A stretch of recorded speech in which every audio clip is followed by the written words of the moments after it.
diputada. Muy buenas tardes. Queremos consultarle su opinión en algunos temas, por ejemplo, en el anuncio que hizo el presidente el fin de semana de que iba a enviar unos paquetes de 52 reformas a leyes, mucho que tiene que ver con el aspecto económico y hasta incluso ofreciendo ciudadanías a cambio de inversiones.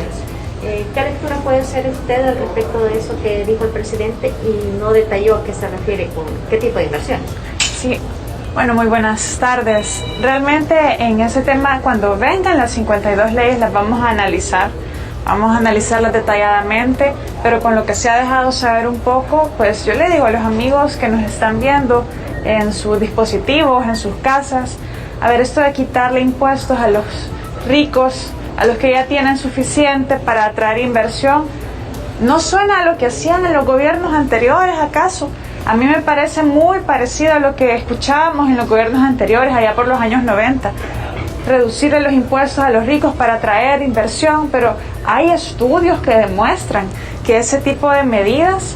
no generan más empleos, no generan más desarrollo en los países, no generan más igualdad.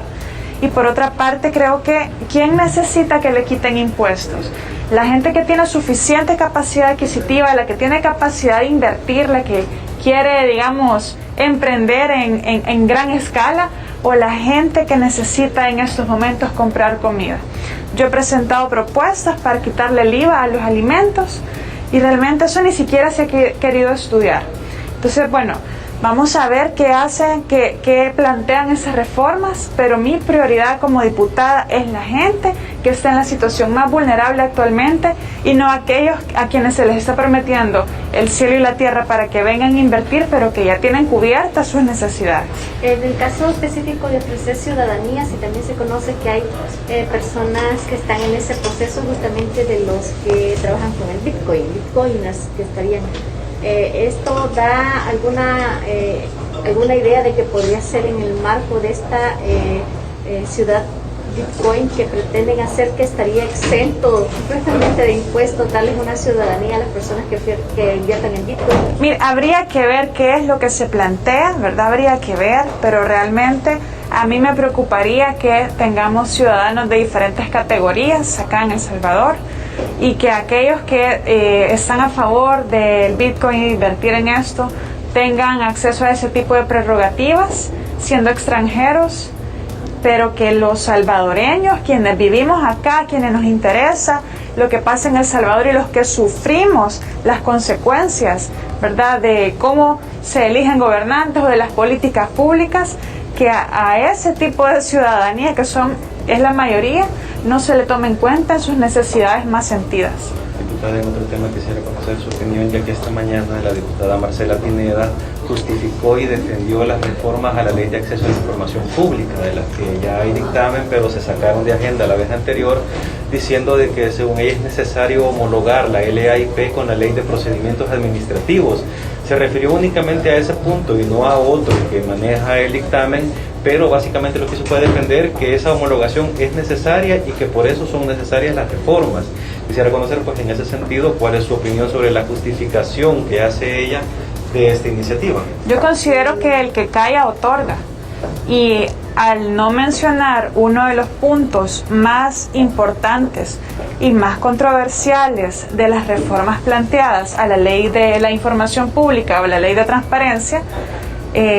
la colega diputada pues está obviando dar una respuesta que la población salvadoreña necesita saber, que por qué este gobierno planteó reformas para obstaculizar la transparencia en aspectos sumamente importantes como la información oficiosa, que es toda aquella información que de manera proactiva las instituciones deben publicar, cosas tan básicas como los salarios, contrataciones hechas, tanto de suministros, contratos millonarios, ¿verdad?, de diferente naturaleza, viajes, etcétera, muchísimas cosas que son básicas. Y así como vamos con este tipo de propuestas, creo que, como ya lo hemos dicho en diferentes momentos, lo que conviene es retirar ese dictamen. Si se quiere homologar con la ley de procedimientos administrativos, qué bien, pero esa no es la única reforma que se ha planteado, y la más dañina es esa que se omitió mencionar. La LPA se autorizó por parte del instituto usar de manera supletoria, que es en el término de los plazos, pero esta está siendo utilizada para prolongar más la entrega de la información y podría complicarse en algún momento de que se utilice para negar la información. Sí, así es, y el hecho que la ley de acceso a la información pública es una materia especial en términos de administración pública y la ley de procedimientos administrativos es general. Hay un principio reconocido en la ley de acceso a la información pública y a nivel internacional sobre todo, estamos hablando de un derecho humano, el derecho de acceso a la información, el derecho que está vinculado con la libertad de expresión y la libertad de información. Por lo tanto, no podemos alegar el derecho interno o una norma de otra ley que lo que hace es restringir la forma de ejercer el derecho. Por lo tanto, debe prevalecer aquella norma que garantice de una manera más fácil y más accesible y más rápida el derecho a la ciudadanía.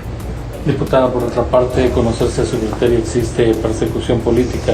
en El Salvador? Si existe algún tipo de amedrentamiento hacia los opositores o incluso a aquellos que no cumplan lo que dice el presidente o algunos de sus allegados. Lo que estamos viendo en muchos mecanismos, en muchas instituciones que se encargan de la justicia idealmente, es una justicia selectiva muchas veces, donde se persiguen actos de irregularidades o de corrupción que ha habido anteriormente, y eso en primera instancia está bien, pero cuando se omite deliberadamente investigar, analizar, siquiera mencionar casos de corrupción, señalamientos importantes que están ocurriendo en estos momentos, entonces vemos que realmente la intención no es que haya justicia, que haya transparencia, que no haya corrupción, sino es ganarle a un adversario político o, digamos, perseguir a un adversario político, pero por ser quien es, no por los hechos en los que ha incurrido, ni por, digamos, hacer cumplir un Estado de Derecho y un debido proceso. Gracias, diputada. Gracias.